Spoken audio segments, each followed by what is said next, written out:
Hello students, कक्षा 9वीं NCERT science में चैप्टर नंबर 13 है हम बीमार क्यों होते हैं, why do you fall ill. तो इस चैप्टर का जितने भी पाठ के अंदर वाले अभ्यास के प्रश्न हैं सभी को हल करेंगे। तो देखिए क्या है पहला प्रश्न, अच्छे स्वास्थ्य की दो आवश्यक स्थितियां बताइए।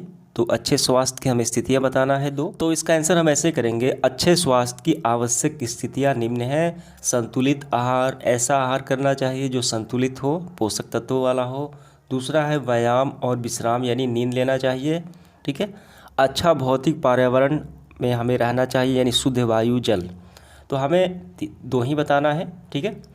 तो चलिए इसके बाद देखते हैं अगला प्रश्न, रोग मुक्ति के कोई दो आवश्यक परिस्थितियां बताइए। तो इस प्रश्न का क्या मतलब समझ में आया, रोग मुक्ति के यानी रोग से मुक्त होने की कोई दो आवश्यक परिस्थितियां, ऐसी परिस्थितियां जो हम रोग से बचे रहें, तो कौन सी होती हैं। तो इसका आंसर ऐसे होगा, रोग मुक्ति की आवश्यक स्थितियां व्यक्तिगत एवं घरेलू स्वच्छता। व्यक्तिगत मतलब होता है शारीरिक, अपनी खुद की स्वच्छता, और घरेलू मतलब आसपास के जहां हम घर में निवास करते हैं। और दूसरा है सामूहिक स्वच्छता। सामूहिक स्वच्छता मतलब सामाजिक स्वच्छता, जैसे सड़कों की सफाई, ठीक है, सड़कों की सफाई, और जहां हम रहते हैं वहां मोहल्लों की साफ सफाई आ जाएगी सामूहिक स्वच्छता में। तो इसके बाद देखिए तीसरा क्या है, क्या उपरोक्त प्रश्नों के उत्तर एक जैसे हैं अथवा भिन्न हैं। ये दोनों हमने जो प्रश्न का आंसर किया पहला और दूसरा, इसका उत्तर एक जैसे हैं अथवा भिन्न हैं, और क्यों। तो इसका आंसर हम ऐसे करेंगे, दोनों प्रश्नों के उत्तर एक जैसे हैं, क्योंकि यदि अच्छा स्वास्थ्य होगा तो हम रोग से मुक्त भी होंगे, ये सही बात है। अतः अच्छे स्वास्थ्य एवं रोग मुक्त होने के लिए आवश्यक स्थितियां दोनों की क्या है, ये समान है, ठीक है। तो आपका ये समाप्त हो जाता है तीनों प्रश्न का आंसर।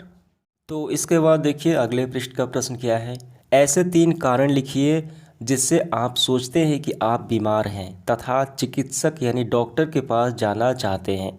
यदि इनमें से एक भी लक्षण हो तो क्या फिर से चिकित्सक के पास जाना चाहेंगे, क्यों अथवा क्यों नहीं।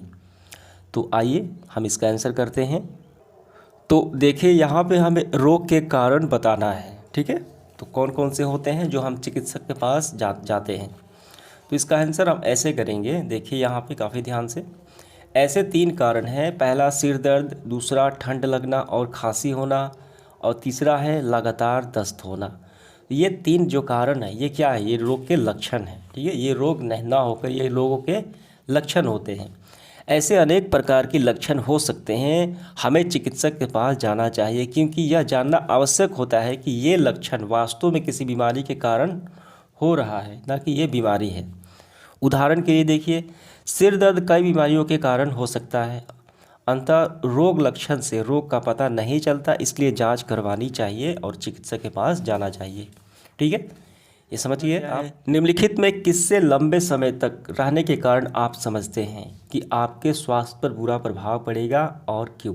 पहला देखिए, यदि आप पीलिया रोग से ग्रस्त हैं तो पीलिया जो है वो यकृत यानी लीवर के खराब होने से स्थिति में ये उत्पन्न होता है। दूसरा देखिए, यदि आपके शरीर में जू है यानी सिर पर बाल में, ठीक है। तीसरा है, यदि आप मुहासे से ग्रस्त हैं यानी चेहरे पे छोटे छोटे दाने निकल जाना, वो मुहासे कहलाते हैं। तो यहाँ पे दो जो है, ये पहला यहाँ पे जो दूसरा और तीसरा है ये कोई गंभीर बीमारी नहीं है, लेकिन पहला क्या है, ये गंभीर बीमारी है। इसका स्वास्थ्य पर लंबे समय पर छोड़ दिया, स्वास्थ्य पर बुरा प्रभाव पड़ेगा। तो इसका आंसर हमें कैसे लिखना है, हम ऐसे लिखेंगे, यदि शरीर में जू होना, जू एक परजीवी है जो कुछ समय तक आपके शरीर में रहती है और इसका कोई दीर्घकालीन प्रभाव नहीं पड़ता। इसी प्रकार मुहासे भी कुछ समय बाद ठीक हो जाते हैं जो चेहरे पे होते हैं, लेकिन पीलिया रोग जो है इसका प्रभाव दीर्घकालीन यानी लंबे समय तक होता है। इसे लीवर यानी यकृत की कार्यविधि क्या होती है, खराब यानी क्षतिग्रस्त हो जाती है। इसलिए यदि आप पीलिया रोग से ग्रस्त हैं तो स्वास्थ्य पर बुरा प्रभाव पड़ेगा।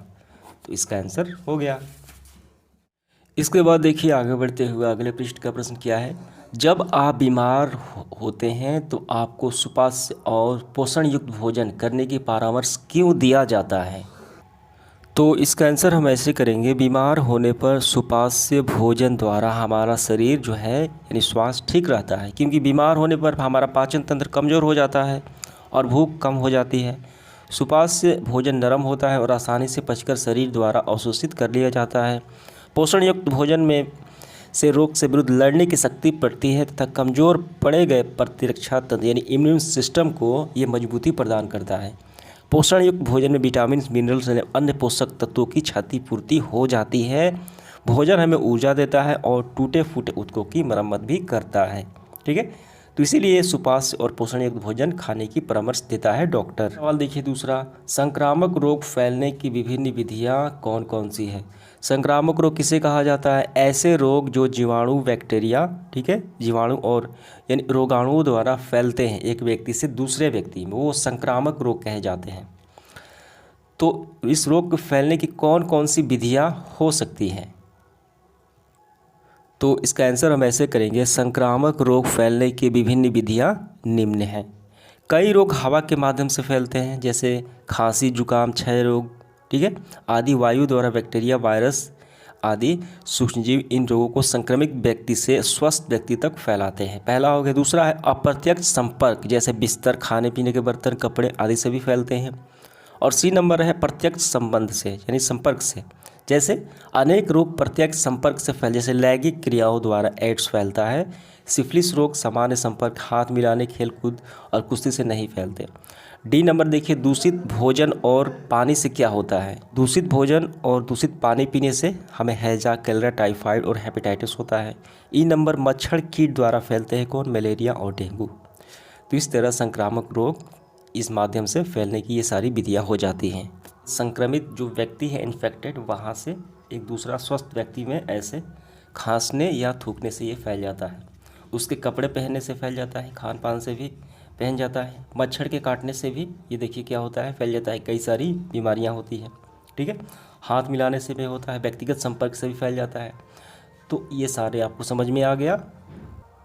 आगे बढ़ते हुए तीसरा सवाल देखिए, संक्रामक रोग को फैलने से रोकने के लिए आपके विद्यालय में कौन कौन सी सावधानियां आवश्यक है।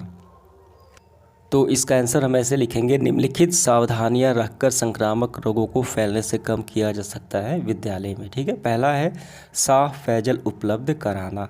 दूसरा है टिफ़िन खाने से पूर्व हाथ अच्छी तरह धोकर खाना चाहिए, जो दोपहर में हम खाना खाते हैं। विद्यालय परिसर और उसके आसपास सफाई का ध्यान रखना चाहिए। यदि कोई बीमार हो तो घर पर ही आराम करने की सलाह देना चाहिए। टीके लगवाने चाहिए। छात्रों को विभिन्न संक्रामक रोग को फैलने से परिचित करवाना चाहिए, बताना चाहिए। ठीक है, विद्यालय के आसपास ठहरा हुआ जल एकत्रित नहीं होना देना चाहिए। संतुलित एवं पोषक आहार लेने के लिए प्रेरणा देनी चाहिए। ये सारे कार्य करना चाहिए। इसके बाद देखिए चौथा, प्रतिरक्षीकरण क्या है। इसका आंसर हम ऐसे करेंगे, जब हमारा शरीर किसी रोग के विरुद्ध टीकाकरण द्वारा प्रतिरक्षा प्राप्त कर लेता है, ठीक है, टीके लगा लेते हैं, तो इस प्रक्रिया द्वारा प्रतिरक्षीकरण कहा जाता है।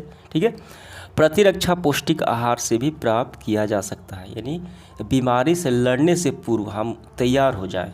ठीक है, टीके द्वारा या पोषक तत्वों द्वारा, आहार द्वारा। इसके बाद इस सेशन का आखिरी सवाल पांचवा, आपके पास में स्थित स्वास्थ्य केंद्र में टीकाकरण के कौन कौन से कार्यक्रम उपलब्ध हैं। आपके क्षेत्र में कौन कौन सी स्वास्थ्य संबंधी मुख्य समस्या है, तो बताना है। तो इसका आंसर हम ऐसे करेंगे, हमारे घर के पास स्वास्थ्य केंद्र में निम्नलिखित टीकाकरण कार्यक्रम उपलब्ध है। पहला पोलियो BCG, ठीक है, जन्म के बाद तुरंत जो दी जाती है बच्चों को। दूसरा है DPT, डिप्थीरिया, कुकुर खांसी, टेटनस के लिए 6 से 9 हफ्ते में जो बच्चों को दी जाती है। तीसरा है बूस्टर डोज, चेचक, हेपेटाइटिस B, C, ठीक है, 9 से 19 माह के बच्चों को दी जाती है। ठीक है, और इसी तरीके से देखिए HNI की जांच, ठीक है, और ये विशेष प्रकार के प्रोग्राम होते हैं स्वास्थ्य संबंधी। झुग्गी झोपड़ियों रहने वाले इलाकों में आज भी पोलियो के रोग ग्रस्त शिकार मिल जाते हैं, जो कि एक मुख्य समस्या है। इसके अलावा मलेरिया, रेबीज आदि की भी समस्या है। तो ये सारी समस्या हमारे स्वास्थ्य केंद्र में आप लिख सकते हैं। ठीक है, तो समाप्त होता है आज का सेशन। धन्यवाद।